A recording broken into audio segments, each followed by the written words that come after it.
It's in Patna. It was an international competition that was held in 2011. We approached marketing associates for the project and we won.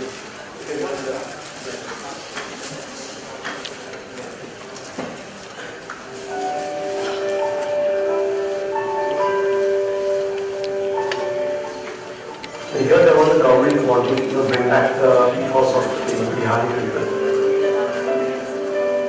It was primarily to invoke self-pride within the people. That was the main vision that the Chief Minister laid out.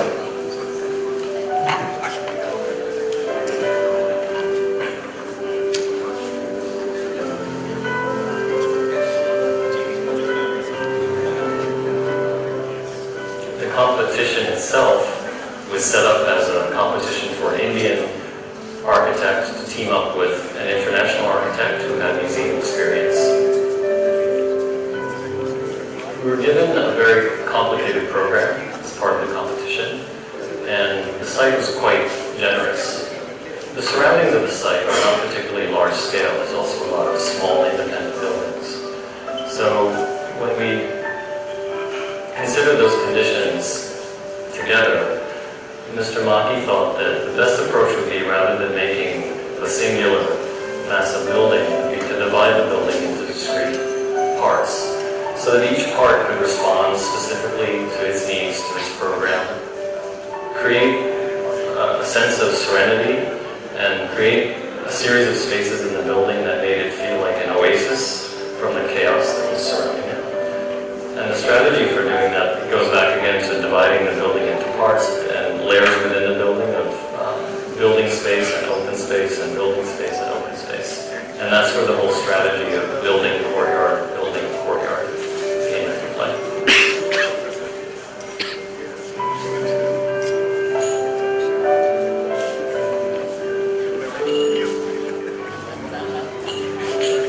We use the kind of brown palette to unify the whole campus. So there is granite at the base, and then there's corten, and then that corten repeats at several locations, all through the length of Rini Road. The sequence of spaces was very clearly established in the program. And there's an introductory gallery called the pre-show gallery.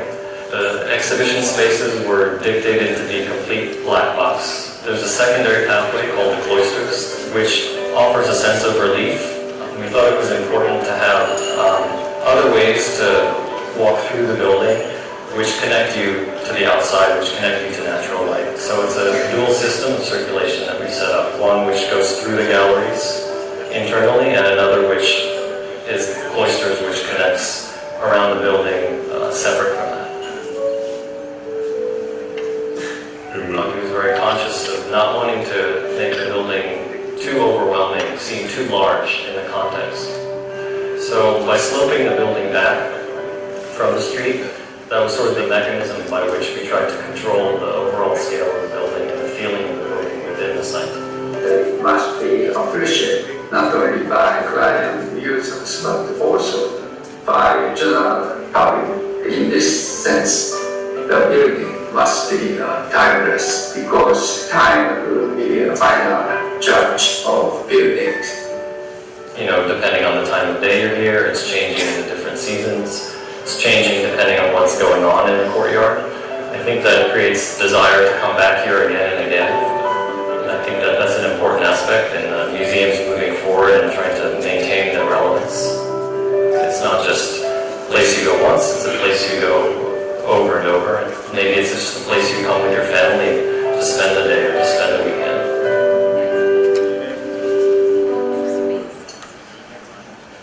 So that's a view of the museum as it's in Patna city. That's the Ganges River in the background of the city. It occupies 15 acres of the site.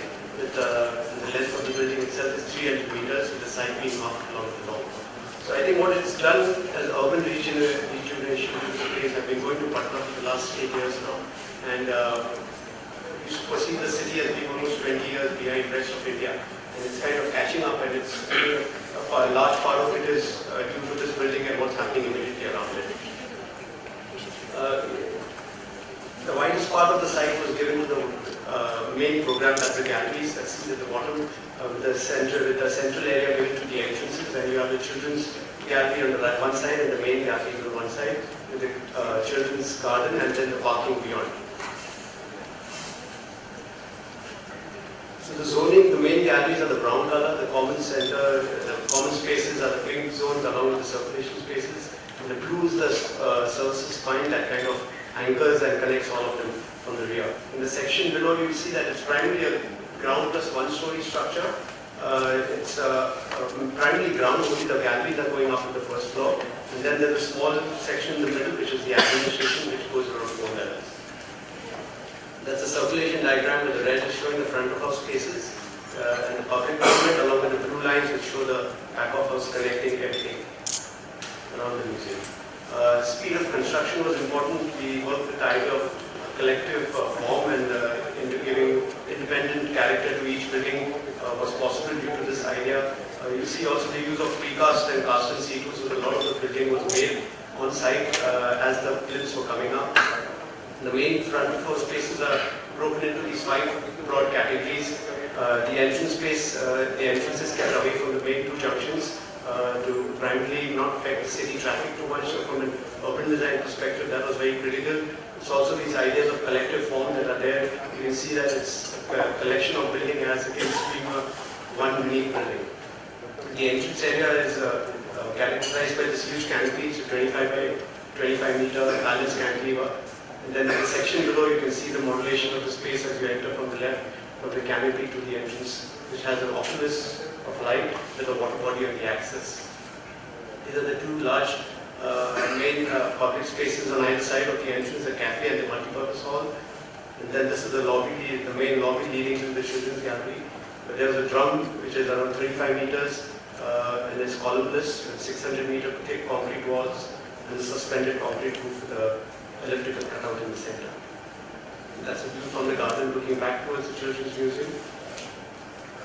And then the pre-show and the orientation theatre, which is the beginning of the exhibition experience, the museum experience. What's unique in this project is I think the use of courtyards. 7 courtyards, each courtyard is of varying scales, varying dimensions, varying shapes, and having varying materials along with varying different sound levels due to the way they are enclosed space.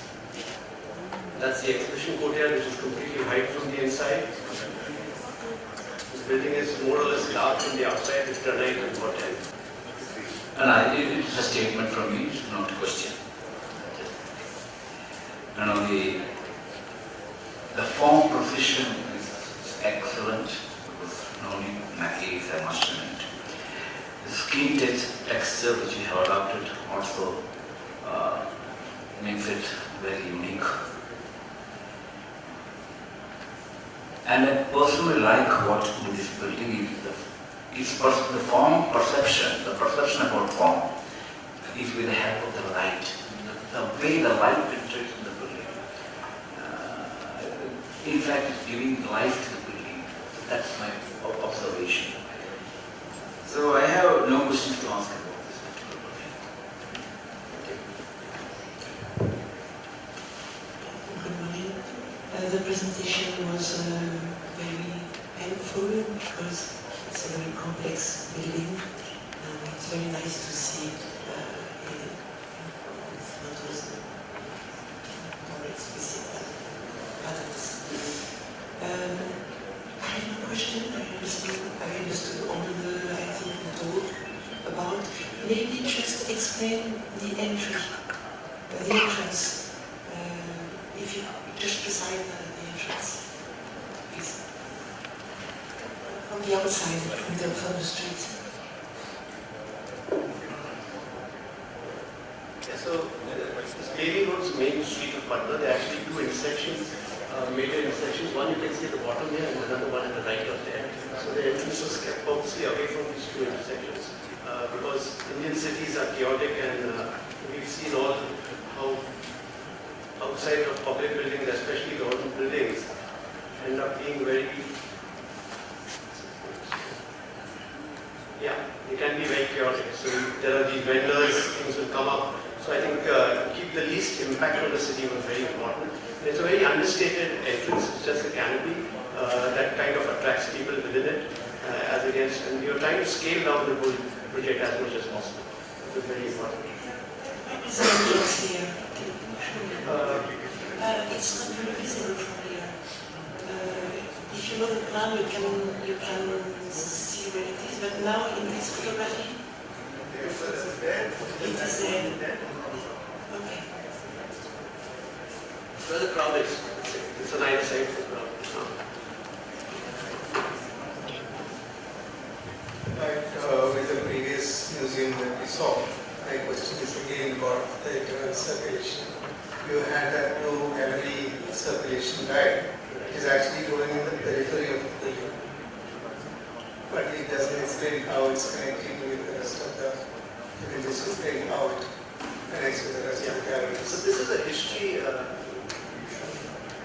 This is a history museum, and everything is chronological. And there was a very fixed sequence that was given to us, which we had to follow. So There was a plan which you showed. yeah. So the galleries, you can see on the left-hand side, Conan collection, but there are two main circulations, one going to the children's on the right from the entrance, and then the main galleries on the left. The children's is all replicas, they don't have real genuine stuff, so it's lesser security. The main galleries on the left, which have the highest security, and then the red line inside is the loop that connects the various galleries around the way, and you also, there's a staircase in the middle which takes you up to the galleries on the top level. So it's a completely circular thing which goes historically. And then the service spine connects with the entire, so the whole museum can be serviced from the back side.